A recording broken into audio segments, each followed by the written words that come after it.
Josh, welcome to the show, first and foremost. And you posed a very interesting question, which is what I'm gonna say it in a very crass way. You said it more poetically, but what can outsiders do to feel more connected to the industry? So let's Yeah. dive into that. What do we mean by, are we talking about outsiders as in people who maybe don't quite believe that they are writers yet, or is it people who work in other industries entirely? How do we clarify this? When I was thinking outsiders, I meant people who A haven't like broken in yet, or B don't even have a day job in the business per se. So like you don't work at an agency or a management company or stuff like that, or a production company. You just don't have a film job. That's at least like full time. Um, so I would say that would counts to me as an outsider because that's what I consider myself as. Um, so so yeah. Um, And then, in order to feel more connected, you just have to go where the people are, basically, right? So Okay. that's why I went to LA. And it's definitely been good for that respect. I don't like LA for other stuff, but for that, it's good. That's a Um, whole other episode of a yeah, podcast. yeah, Why we do not like LA. right. That's I know. hours of content. Yeah, no, I know. I don't want to get too off track, but so Okay, LA. so Yeah, outsiders would be people who are not established as writers yeah, and don't have a day job that connects them to the industry, which I think it's, from my experience, that's quite a number of people. That is a not insignificant number of people who come to LA and they know what they want to do, and mhm, either that's writing or acting or something in the creative space, but they're not yet doing it in a way that is a source of income for them. right. And tell me what you think about this, because I also think that of all the industries, the entertainment industry seems to be quite a tight knit community that feels difficult to penetrate. So Yes, that, I mean, some of that is bias, and I don't know that it's as true, but there is certain truths to that. Has that also been your experience? totally. Yeah, it's the kind of thing that they're not just going to come to you and like invite you. You have to really weasel your way in any way you can. Just be really, and you got to be crafty about it too. You can't just really walk up to people and say, "I want to break in," right? It's like a whole thing behind it. Um, Yes, you so can't walk up to somebody and just say, make me famous. It doesn't seem to go right, well. yeah, and like if you do, it just probably won't work. So you might as well try something else. I think if you literally did that, then they may just think that you're a crazy person and say welcome to LA. I mean, well, the thing is, it's like that would be more honest. But like no one, LA doesn't operate that way in the honest way. You have to be a little bit more. You have to Strategic, act. let's say. Yeah, Strategic, yeah. Otherwise known as yeah, manipulative, but let's call it strategic for now. That's a nicer word. So yeah. I love diving into this subject. I think it's so important because I think just as human beings in general, we have a tendency to feel disconnected, especially if we're in a new space trying to do a new thing, and that could be particularly problematic because it's true what they say, it's all down to who you know. You do need a certain baseline of talent, of course, and hard work and all of these things, but it is about who you're connected to. So it's that interesting, it's not quite catch 22, but it's similar to that, where it's one of those industries that can make you feel disconnected, and yet you need to be connected in order to make it into the industry. Yeah. Very Yep. challenging. Very challenging. Yes. It's basically like its own extreme sport outside of whatever field it is, like the acting side or the writing. That being good at that alone is like really hard. And then you also have to be good at the social part. It's Right. not even an option. Um, How has that so been for so you? yeah. What's your experience been since? So how long have you been in LA now? Yeah, so I moved to LA in March 2023, so like getting to a year and a half, something like that. So quite You new know, then. yeah, yeah, no, totally. I definitely feel like with the current state of the industry, I've accomplished sort of like what I could do at this point, which is like make those connections that we're talking about and actually like I said earlier, kind of weasel my way in certain circles, you know. And Um how have you done that so far? What have you found to be the most effective techniques to feeling more connected to the industry. Hey folks, sorry to interrupt the chat with Josh, just wanted to say that if you are enjoying this video, I hope you are, please do subscribe to the channel. There will be a whole bunch more of these coming every single week from now on. Another guest, another conversation, all aimed at helping folks like you, me, and all the other screenwriters out there listening to become the best writers that they can be and have some fun in the process. All right, back to the chat. Yeah, so if this is gonna sound kind of funny, but it's just like making friends. It's basically the answer. So I think LA has a thing with being transactional, which is fine, if you like realistic about what that is, But that alone's not really enough. You have to sort of make actual human connections with people that happen to be in the right places or are like striving to be in the right place, It's sort of building that like-minded community, sort of like you've done with Right in the Head. But shout out to Right in the Head. Thanks for the plug. Thanks for the plug, man. I appreciate that. Of course, I gotta do it. I mean, but it's really the only way to do it, in my opinion. Is basically how I met my friend who I now write with. He's my writing partner because we met at an event. I think you were there the same night. It was at Yep in West Hollywood. Oh yeah. Yeah. It was a good event. I like that. A while ago, yeah. I met my writing partner that night, and like it was just a guy that I met, and we just connected, We just turned out we were both writers, and you know how it goes. We were just saying, "Hey, what's up? What's your story?" And then it turned out at that time we lived in the same condo, like the same building. It was just by chance. No way. Completely. Yeah, it was nuts. That's wild. So what happened was. And weird stuff like that happens in LA a lot. Not like to that degree, but a lot of coincidences just because of how much everyone has in common in these entertainment circles. Yeah. So, yeah. And there's a lot of us out here. There's a lot of people in the business and trying to be in the business. Yeah, LA is, that part of LA life is not it is a stereotype, but it's an accurate one. Yeah, totally. It's basically, and what happened was this was during the strike, right? So we basically went to a picket together at Netflix. I think it's on the Bronson, I think it's called, that studio. And when we were talking that day, we just kind of were like, okay, I'm going to head home. Where are you? And then we both pointed to the same building. So it was just like literally so classic, and yeah. That's comedy gold right there. It was incredible. And now we've worked on, I don't know, like, at least 3 projects together, So, and how has that been for you working with a writing partner? Because that's actually something I haven't done yet. So, did you find that was, in some ways, obviously, it's going to feel like it's more connective, but there's also challenges I would imagine that come with that. It's both.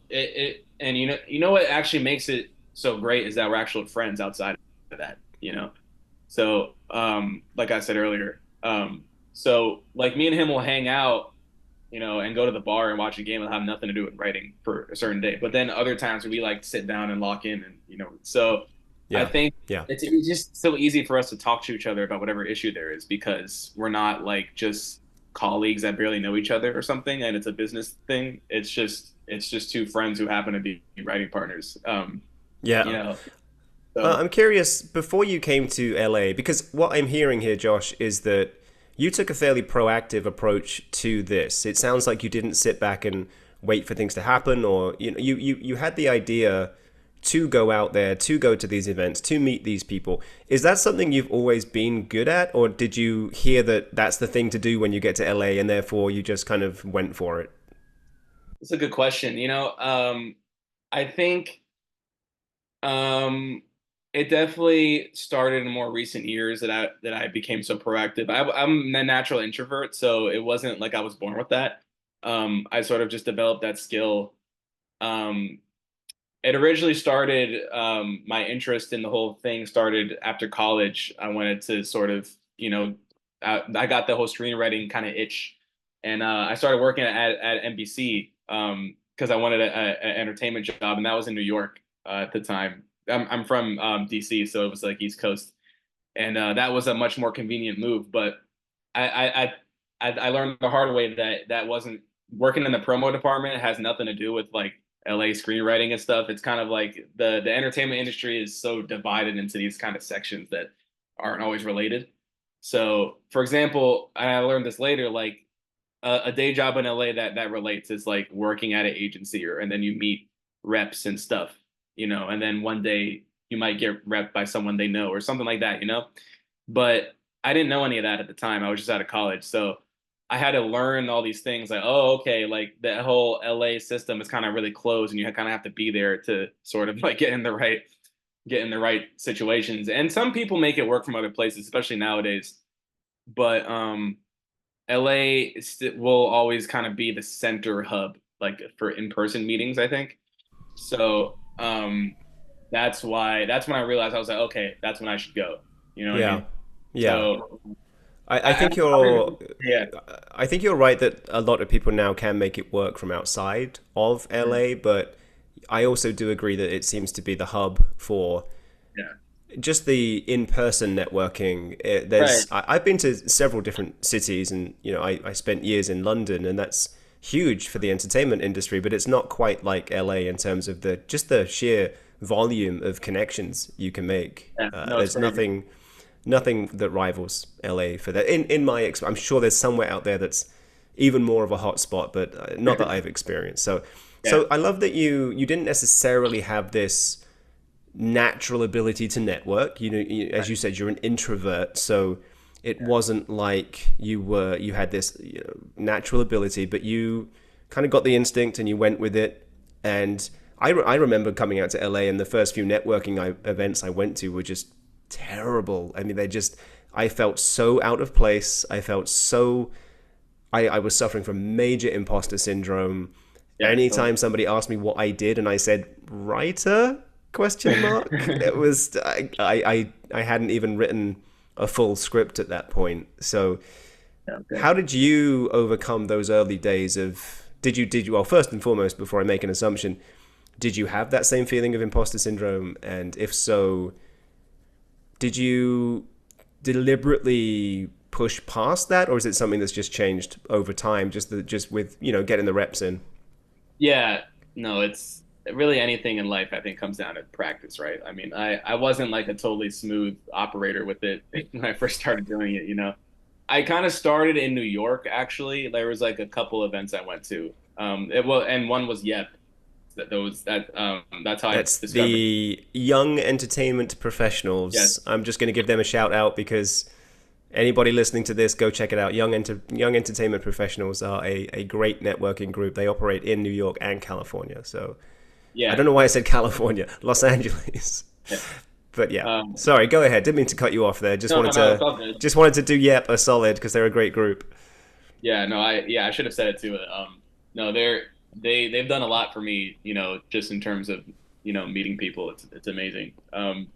But yeah, so that's kind of how I started, like the little breadcrumbs of it. But New York doesn't have as much, but there was a little bit, so I was able to start there. And then once I moved, I was still kind of practicing and getting more confident in it, and I was writing it more and stuff. Once I got the first few months in, I think that was when I felt ready. Yeah, Um, when you can say I am a writer and not feel like you're lying. yeah, yeah, yeah, yeah. Because well, That's a I big think step. look, once I had like finished a couple things that I felt good enough to send people and stuff, and you know, got some good feedback, got some not so good or whatever. But at least it was something that was like presentable. That's when I was like, all right, now I can actually say that I really do this. Yeah. Um, so So what's interesting to me now is just going back to the original question about how can we feel more connected. That yeah, question came from you. So what I'm curious here is where do you still feel disconnected, or were you just asking the question on behalf of newer screenwriter? It felt like it was personal to you. It felt like you're still maybe not struggling with it, but interested in feeling even more connected than you already do. yeah, totally. I mean, I still feel disconnected from like the big dogs. Like like the people that are really making the calls in the industry. Like those people. I don't feel connected to them at all. um Yes, I think there is this ongoing. sort of promulgation that Hollywood elites are untouchable, and we can fall into this trap of believing that without questioning it. And don't get me wrong, there is a lot of truth. It takes a lot of energy and effort and connectivity to get through to decision makers. But I think just believing it to be that way without trying is sort of antithetical to our goals as screenwriters, right? So I do think it's a question of accepting that there is a certain truth, but also not pedestalizing these people, to a point where they feel mythical almost. And Totally. there's these rooms somewhere where the Hollywood elite gather and make important decisions, and we shall never be allowed in these rooms. I don't know if that's true. Having met a lot of people that work at studios, streaming platforms, development, most of them are just regular human beings and just trying to earn a steady paycheck. It's an interesting conundrum because there is also some truth to it. It does feel like there's a lot of closed doors that would take a lot of effort to open. Yes. What do you do with that? So I know some of my methods for trying to penetrate the inner circle, so to speak. I'm also aware that from an outsider's perspective, and I would say I probably felt like this for 2 years maybe, it does seem like it's impossible. So before I dive into, some of the tools and techniques that I found to be useful, have you found anything either through strategy or trial and error that has made you feel just a bit closer to making a really big connection? Because I think a lot of people listening to this, that's what they would love to know more about. Mm-hmm. Yeah, so it's always through other people, like I've never so I've met people in passing, like I met actors at events and stuff, but in terms of making a serious connection per se, like it's all through friends of mine that have directly dealt with certain people. So for example, like I have a friend who pitched a project to Ryan Reynolds' production company. Okay. Stuff like that. I've heard of Ryan Reynolds. Yep. Yeah. Yeah. Or my friend, my friend who I write with, he met the producer of Oppenheimer at a PGA event the other day. He just texted me, not that they know each other well. It was just like that they met for the first time, but stuff like that. It's always through others, but at the same time, it's like, I know I'm close with the people who met them. So it's like, what I mean? So it's like, it's not that far, but it's still like not quite touching them physically, like it's like, so I feel close in that way, but it's not like actually close in the sense that I can just reach out to them whenever I want, I think we're all longing for that day where we have a big time director, producer on speed dial, or we're going out to brunch with these people. And the good news is you can get there. I think, and tell me what you think about this, but I think the game that we're playing here is, I would phrase it maybe as our determination versus the speed of attrition. So how long does it take us to get bored and quit versus how long can we stay motivated and just keep trying? I think that's the game that we're all playing. I agree. A lot of the attrition is just the thing with LA, right? Is it is the center of the industry, but it's also one of the most expensive cities in the world, right? So yes, it's like, come to this city that's ridiculously expensive. We're not going to pay you to do what you like to do, and we're also not going to allow you to meet the people that could hire you to do what you love to do. Give it 7 to 10 years, see what happens. Yeah. When you phrase it like that, it doesn't sound too jolly, does it? No, and that's why you kind of have to be a certain kind of person to take that on. A lot of people would just never even think of trying, or it's just it's just an automatic no because it's unlikely or whatever. Yes. It's too much, Or they try in the very loosest sense of the word. People say they tried to be a screenwriter, and what they mean is they wrote half a script went to a networking event, and then thought, not really for me. I thought I might just write a masterpiece, get paid millions of dollars, and that would be it. And turns out doesn't Yeah. quite work like that. I mean, that's fair. They wanted to dip their toe in. It wasn't for them. That's fine. But, Absolutely, absolutely. um, And I think everybody should try a whole bunch of things before they settle on their calling, quote unquote. But that's again a different podcast episode that I won't derail us into right right. now. It's really interesting. At what point do you feel truly connected? And I think it's kind of that. There's an old, I think it's a Buddhist expression that talks about the hill of beans. Maybe it's not Buddhist. Don't quote me on that. But it's, you have one bean, it's just a bean. Two is just two. Three is just three. When does it become a hill of beans? I love Uh, that. like, there's no defining number. So, at what point are you a writer? At what point are you connected, quote unquote? Again, doing lots of quotes today. It's an interesting question to puzzle because I think at some point it just comes down to you and your identity. Do you identify as a screenwriter, and do you feel connected? Because I want to linger more on the connectivity rather than what you identify as, because I obviously call myself a screenwriter. I've been doing it for a long time now and doing it consistently, and I've made a lot of progress. So in my mind, there's no, bullshit detector that goes off when I say I'm a writer.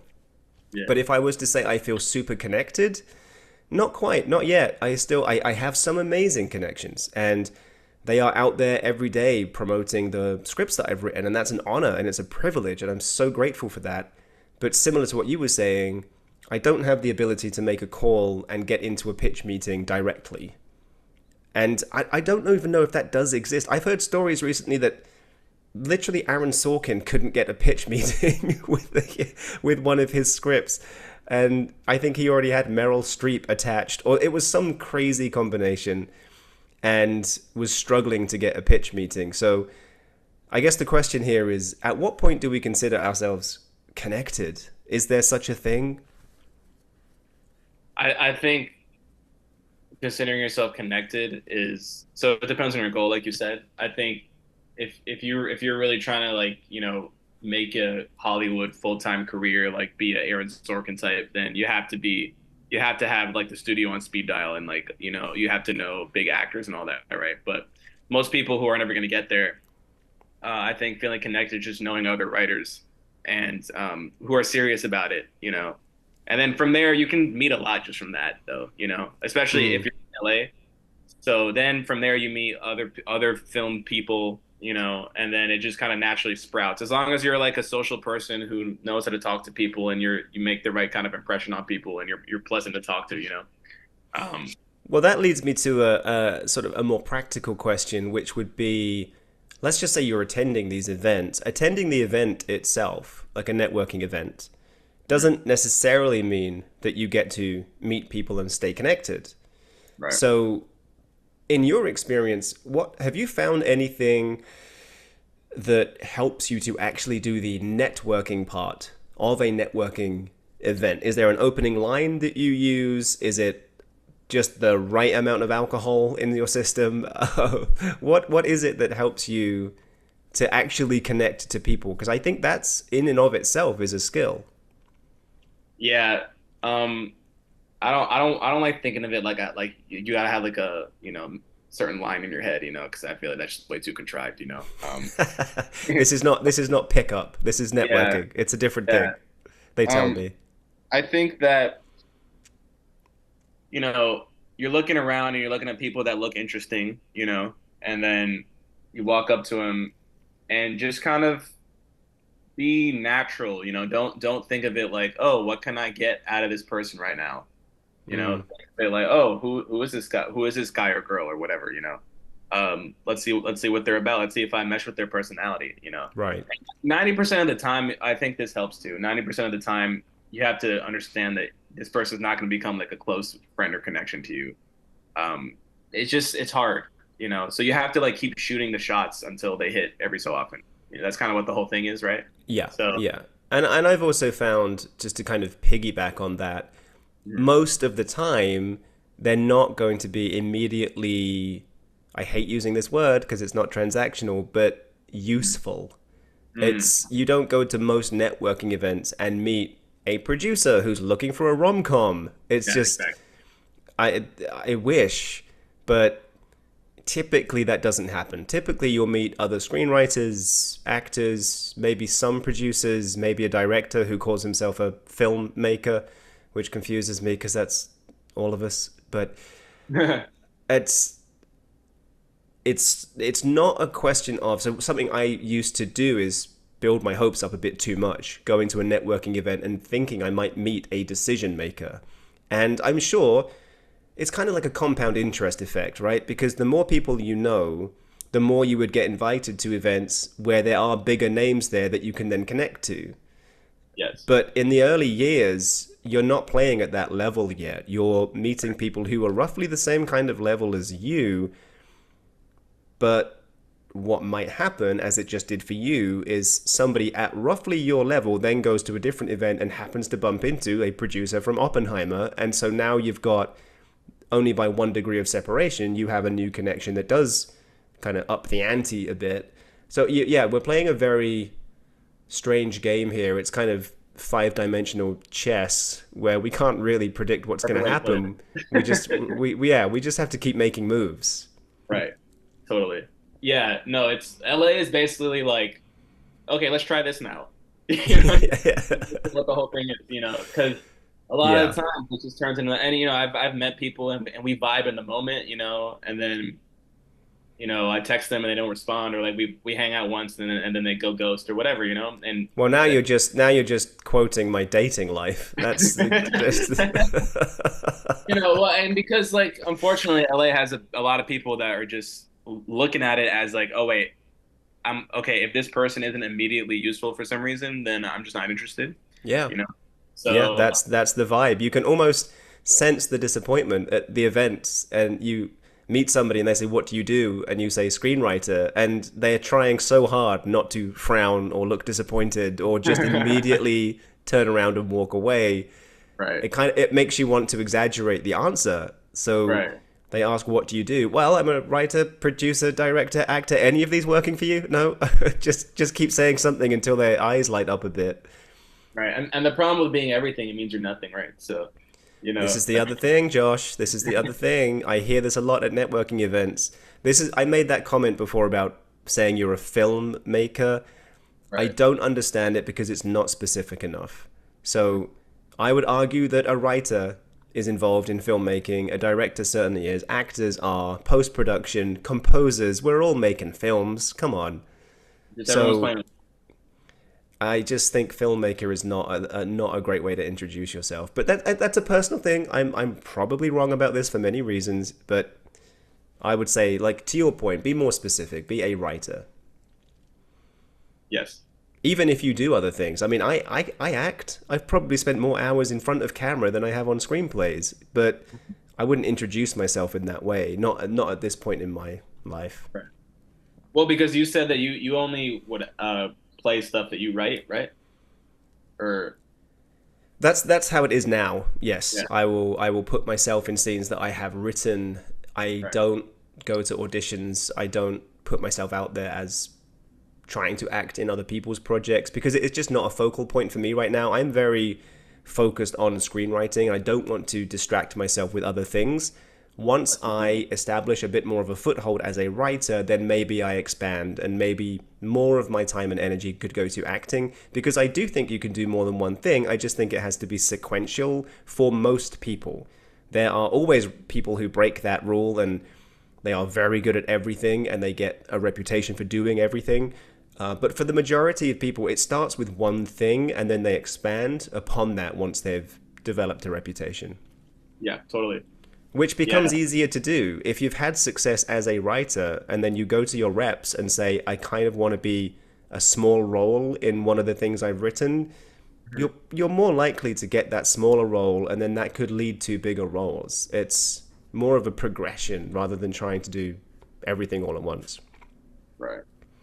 Right. But I feel like I'm derailing this conversation. So let's No. bring it back to being connected to the industry. So I think what we've touched on here is there's kind of this general feeling of connectivity, which is going to networking events, it's doing the work every day, it's understanding that maybe on an average networking event, you might meet one cool person and just stay in touch with them. It's Right. not going to be the person that gives you a big break, Right. probably. And then there's this other level of connectivity, which is, I think, what we're all aspiring to, which is, can I just give Mr. Sorkin a call on an average Sunday and say, "Hey man, what's up? Can That'd I be can I can I pitch you an idea?" you yeah, know, be amazing, wouldn't it? I don't Uh, know how I feel about the actual call to Sorkin specifically. I feel like that would he doesn't strike me as the kind of person you can have a quick conversation with. well, I I just think he's very like, like he's such a nerd about writing that he's just Yeah, gonna like give you a lecture about like, yeah, why your idea has 18 different issues in the span of 5 minutes, and yeah. I was so, like, Sorkin, I just called to say hi, man. Come on. right. I didn't even Yeah. pitch you anything, and you're giving me notes. What? How Not, does yeah. this? How does I this could happen? totally see it. Yeah. I did actually watch his masterclass on screenwriting, and I found it very useful. He was quite a wonderful teacher. I'll give him credit for that. But is there anything that we haven't talked about yet when it comes to feeling more connected to the industry or staying connected, maybe? Because I try and give some practical things here that we can talk about. That I think we've already done a fairly good job of that. But is there anything we haven't talked about that you would think is important when it comes to either feeling more connected or staying more connected as a writer? Yeah, so we talked a lot about networking events. So that's a big one, but there's a lot of other stuff too. So I think, once you meet someone, and it could be through someone else you met or whatever, through an event or whatever, or like someone's cousin or whatever, however it goes. I think just continuing to hang out with them, right? And then you meet their friends. So it Mm, just kind of web. So I'll give you an example.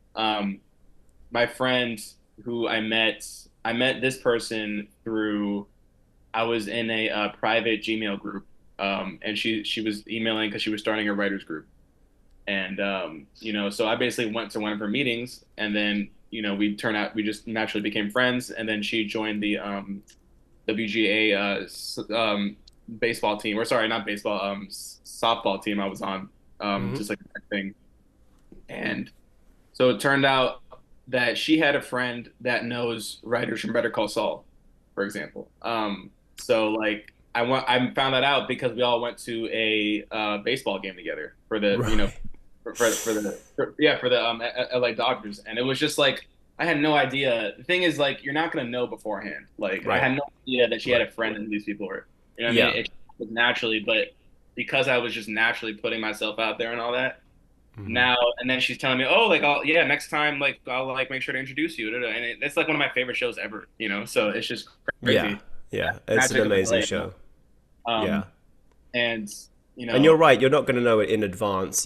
right, If you get invited to an event, it's not good form to say, "Will there be any other writers or exactly. producers attending?" Yeah, exactly, because it just makes you come off like a total dick, because you're just like totally not, obviously you're not interested in just emotionally connecting to anyone, you're Yeah, just it's just very, very transactional at that point, and not many people want to spend time with purely transactional people unless they're transactional also, in which case you're probably not going to have a very good time. No, I mean, I think the only time it works is when like you're making a sale when you're pitching or something. You know what I mean? Like Yeah, something like that. Like some clearly business thing, and it's like that's it. But yeah, if you're just trying to hang out or go to something, don't do that. I think don't. that people have a Yeah. lot of issues with that. That's how they get it messed up. They don't know how to separate the two things. Yeah, it's So like they don't know when to just be a human being, not a screenwriter. Just switch that right, part off. Just go be a good person. Act like you would around your friends. And if anything, that's actually going to build a much stronger connection. And rather strategically speaking, if I may, just for a second, it's the better way of advancing your career is to not focus on it so much and just be a good person. It sounds kind of trite, but yeah, I really do believe in that. no, so you're 100% right. So like the thing is like, now that I did act in a human way and everything, it did help my career inadvertently just because I wasn't Hmm. prioritizing it in that way, you know? I mean, I obviously in the back of my mind knew that it was advantageous, but at the end of the day, it's like, if um, I think the key is to find a separate interest outside of the industry with a lot of these people, and that's how you become closer to Mm. them. That's the other point I forgot to bring up is you can't only talk about like one thing, right? If you're someone's friend. So it's just understanding like human psychology, I think, is Absolutely, part of it. absolutely. Um, Understanding that there is more to life, and that especially with people who are higher up in the industry, they probably don't want to talk shop all the time. yeah, And because that's all they do anyway, you know. they're So doing that 40, 50, 60 hours a week, right, right? They don't want to do that at a Dodgers game. That's not why they are there. And yeah, I think if you show up as this cocky little screenwriter and start pitching them your ideas, yeah, that's not going to go down too well. They just want the Dodger dogs and a good game. That's where my knowledge of sports stops, by the way. So I'm going to stop before I embarrass myself any further. But no, I love that point about just being a good person, being a friend, like treating it as an actual relationship, and it's emotional, not transactional. right. And that's what makes LA different is that your friends there are just a lot more likely to like lend themselves to a film career than your friends in Wyoming or Massachusetts. You know what I mean? Yes, or Ipswich So, Town in the UK, where I'm from, right. where yeah, Yeah. it's a little bit different to LA, Yeah. a little bit. I think we've covered some great ground here. One more thing that came to mind just now as you were talking is the importance of setting clear goals, including connectivity. This is something that I've learned over the years. I think setting goals, by now, most people understand what that's about. Hmm. What I've always found useful is actually setting goals around how connected I feel and the efforts that I'm going to. So this year, when I was writing my goals for 2024, there's ones in there that you would expect, like sell a project, get a feature into development, the usuals. But I also Yeah. noted I want to add 12 new high quality connections to my social network. And I went with 12 because it's easy to remember, just try and make one new connection per month. And that seems low, but I know what I mean when I say high quality connections. I think if you're just counting everybody you meet at every event, it could be hundreds. But to your point earlier, a lot of those don't go anywhere. Yeah. So, but I was thinking if I could just add one really good connection per month for the year, what does my life look like a year from now? Well, I've got 12 more people that I could reach out to with any script at any time to get good feedback or to get it passed on to a agent or a studio. And that excited me. I just thought, let's do that. Let's set a goal around it. So now when I go to events, I've actually got a target in mind for the year, and that's really been helping me. That's good. Yeah. I never actually thought of it like as like a number of people. That's interesting. I Um, I don't think most people do, Josh, but I'm super logical, and I like to have targets and goals and things that I can actually track, metrics, because being connected is kind of intangible, but for me it helps to just set a number for it and aim for that number, because I think what it comes down to is my vision of being a successful screenwriter. There's a lot of different sort of facets to that vision. One of them is a successful writer is going to be connected to a lot of people. So reverse engineering that, I kind of need to start doing that work now and building those connections. yeah. Otherwise, at what point do I realize that vision if I'm not moving towards all of the things that that guy has? One of Right. those things being a larger and stronger support network with it when it comes to writing. Right. Yeah. I think a lot of people think it's just this kind of step you overcome and all of a sudden you just have it all. Right. That's kind of, You sell a project and then 10 yeah. people arrive at your front door wanting to be friends. Yeah. And okay. That's a good point too. A lot of people think like, oh, I sell one thing or I get a manager or something and like, that's it, you know? Um, I hear from a lot of people that it doesn't often lead to much if you're not still proactive, you know? Oh, for sure. I know writers that are professional full-time writers, and they hustle every day. They're not relying on their reps. They are out there meeting people, doing the work. I don't think that part ever stops. No, it doesn't. Yeah. I mean, because it's just it's never really enough until you like reach the top, kind of, because I mean it's so difficult to make a career out of it. So it just takes so much effort. And even the people who have it still they can't just stop and sit down and like yeah, of course you can like appreciate your wins, but you kind of have to keep the wheels moving, or else someone can pass you. It's just such a crazy competitive space because everyone wants to do it. And also going back to your point about understanding humans and how we work, I think when you get to the top, you realize it's the foot of another mountain. There's always the next thing to climb. So I try not to think about it in terms of reaching that point of being settled at some point and stop the hustle. I think it's more about, no, I enjoy the hustle. That part is something that I enjoy doing and will always do. Even if I've got Sorkin on speed dial, what else can I do? There's something else that I could be doing and having fun with it, and not in a relentless way that I'm miserable all the time. That's very important. I enjoy that feeling, and so that will always be a part of it. Yeah, I feel like if it's not fun to you to like appreciate the journey of rising, then you can't do it because then you're just going to be mad the whole time. The outcome is not guaranteed. The struggle is. So if you're not enjoying the struggle in some way, you could be on a very, very bad path because the outcome that you're seeking, you might not get. Yeah, totally. Yeah. That's a bummer note to end this conversation on. So before we wrap this up, thank you very much for your time today, by the way. I really loved this conversation. You brought some different perspectives to the table, and really, I think we've shared a lot here that people could benefit from. So I want to say thank you for that. I know that you are actively working on a number of projects. Is there anything that you want to mention to our growing audience that I can link to in the description here so we can promote something that you're working on? Yeah, well, I'll start off with my girlfriend, Christine. She just had a project that she was in as a voice actress in Tribeca Film Festival in New York. Can I pause you for 1 second? Okay. Is this the Christine that I met at the Oscars night? And was that your first? Was that one of your first dates? Because she was not your girlfriend then. That was our first date. Yeah. I'm just smiling so much right now that went well for you, dude. Thank you. No, I'm sorry, I've derailed, and this has nothing to do with screenwriting, but just as a personal note, that's amazing, dude. I appreciate it. Yeah, no, it was yeah. So that event I went because I was invited by Kiki, who you also know. I do know. She's going to be on the podcast. She's going to do an episode soon. Yeah.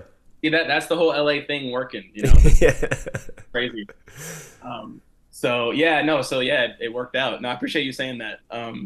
Yeah, no, that's crazy. I didn't make the connection until you just said that. Yep.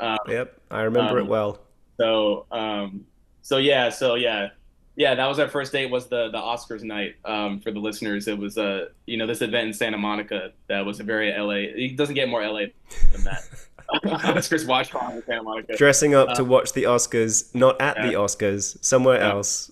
It was very LA. I had a good time. Okay, so Anyway, so the podcast she was on. Yes, so that's where we were. It was in Tribeca Film Festival, and it won the best audio fiction storytelling award or whatever. Wow, dude, that's awesome. It's not out yet, but it'll be out soon. It's called Red for Revolution. Okay. It deals with like Black people in queer community and stuff. So, so I just want to promote that. And this is something that Christine wrote? No, she was just in it. She was in it. Okay. Oh, that's right. She's an actress. Yeah. Yes. Okay. All coming back to me now. Having just said I remember the night so clearly. Yeah, it's all good. I mean, you meet people every 10 minutes, so I understand. Yes, this is true.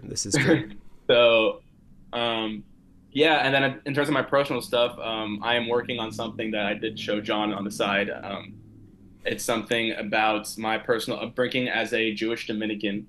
It's not finished yet, but it's like basically a half-hour dramatic comedy focused on kind of my identity struggle growing up and not really being a part of either culture as much as I wanted to, not knowing enough Spanish, not knowing enough Judaism. So, if you're interested in that subject matter, stay tuned because I'm definitely going to be promoting that heavily once it's like all, dusted and settled and like I'm on the 30th draft or whatever it takes. So, Nice. I've read the treatment for it or the deck, and I think it's a great concept. I think it could do really yeah, well. So please yeah, do continue with that. And we can totally. also link people to your socials in the description so people can just keep track of you and find out Yeah, more about what happens to the projects there. I'm assuming you're on the Instagram. I am. Yeah, Go ahead and give us the handle. We'll put it in the description anyway, but at Josh underscore Valdez 13. Um, Josh underscore Valdez 13. V as in Victor, Aldez. Josh Valdez is probably one of my favorite names. I just have to Ah, say that. thank you. It's people hear my name John Sperling and they think that has some kind of Hollywood producer ring to It it. I definitely think sounds kind of official. It does sound like John Sperling. yeah, no, it sounds like important. It's strange because when it's your name you never hear it like that, do you? Right. So, but Josh Valdez, am I saying that correctly? That was great. That sounds like big things are coming for you, man. That's a hero's name right there. Thank you. All right, Yeah, enough of this. Enough of me embarrassing you with your dating life and your name. I This is a strange way to end the episode. it's okay, but no, but that happens from actually, being connected as humans, right? That's the point. There you go. There you go. This is why I want to keep this podcast lighthearted, funny, just not taking itself too seriously because I think that's what people need a bit more of. Yeah, 100%. Oh, dude, this has been great. Thank you again so much for your time and for your thoughts here. I really did enjoy the conversation. I'll have to have you back on for part two at some point in the Totally. future. Absolutely. Have a good All one. right, buddy. Take care.